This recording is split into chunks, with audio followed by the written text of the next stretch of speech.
ಅವ್ರು ಹಂಗೆ ವೀರಶೈವ ಲಿಂಗಾಯತರ ಅಂದ್ರೆ ಕಾಂಗ್ರೆಸ್ಸಿಗೆ ಅಲರ್ಜಿ ಐತಿ. ಎರಡು ಬರೀ ವೀರಶೈವ ಅಲ್ಲ, ಲಿಂಗಾಯತನು. ಟಿಪ್ಪು ಸುಲ್ತಾನ್ ಹೆಸರು ಹಾಕ್ತಾರೆ. ಮತ್ತೆ ಕಾಂಗ್ರೆಸ್ ಥರ ಟಿಪ್ಪು ಸುಲ್ತಾನ್ದು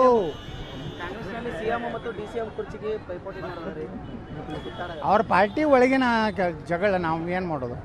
ಆದಷ್ಟು ಜಲ್ದಿ ಈ ಸರ್ಕಾರ ಬೀಳಿ ಜನರಿಗೆ ಒಂದು ಒಳ್ಳೆ ಹಗುರಾಗ್ತದೆ. ಯಾಕಂದರೆ ಗ್ಯಾರಂಟಿ ಕೊಟ್ಟು ಎಲ್ಲ ಏರ್ಸ್ತಾ ಇದ್ದಾರೆ. ಪೆಟ್ರೋಲು, ಡೀಸೆಲು, ಟ್ಯಾಕ್ಸು ಎಲ್ಲ ರಾಜ್ಯದಾಗ ಹೇರಿ ಜನರಿಗೆ ಬೇಸರ ಆಗ್ಯಾರ. ಆದಷ್ಟು ಸರ್ಕಾರ ಜಲ್ದಿ ಹೋಗಲಿ. ಅದು ನಾವು ಆಂತರಿಕವಾಗಿ ಮಾತಾಡ್ತೀವಿ. ನಮ್ಮ ಪಕ್ಷದ ಆಂತರಿಕ ವಿಷಯ ಐತಿ. ಇಲ್ಲ, ತಾವು ಅಂತಾರೆ ವಿರೋಧ ಪಕ್ಷದ ನಾಯಕರು ಮಾಡಬೇಕಲ್ಲ.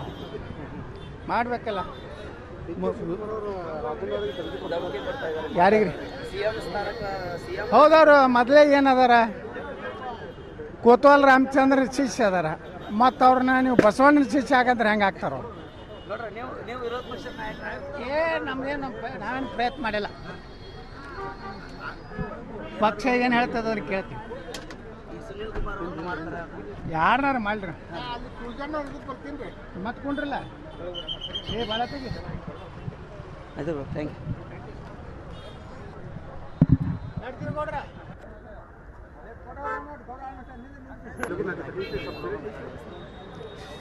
ಅವ್ರು ಹಂಗೆ ವೀರಶೈವ ಲಿಂಗಾಯತರ ಅಂದ್ರೆ ಕಾಂಗ್ರೆಸ್ಸಿಗೆ ಅಲರ್ಜಿ ಐತಿ.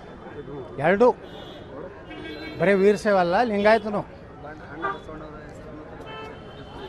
ಟಿಪ್ಪು ಸುಲ್ತಾನ್ ಹೆಸರು ಹಾಕ್ತಾರೆ. ಮತ್ತೆ ಕಾಂಗ್ರೆಸ್ ಥರ ಟಿಪ್ಪು ಸುಲ್ತಾನ್ದು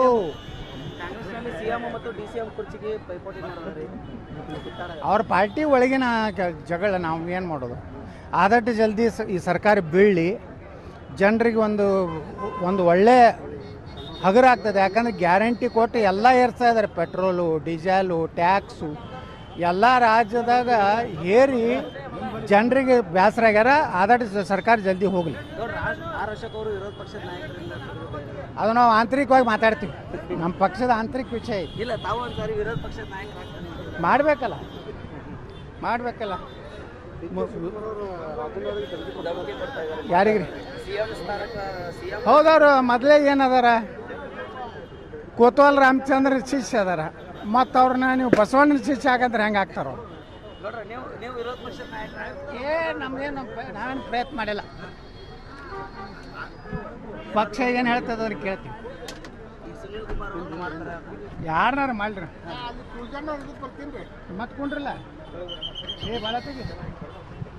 ಆಯ್ತು ಬ್ರೋ, ಥ್ಯಾಂಕ್ ಯು.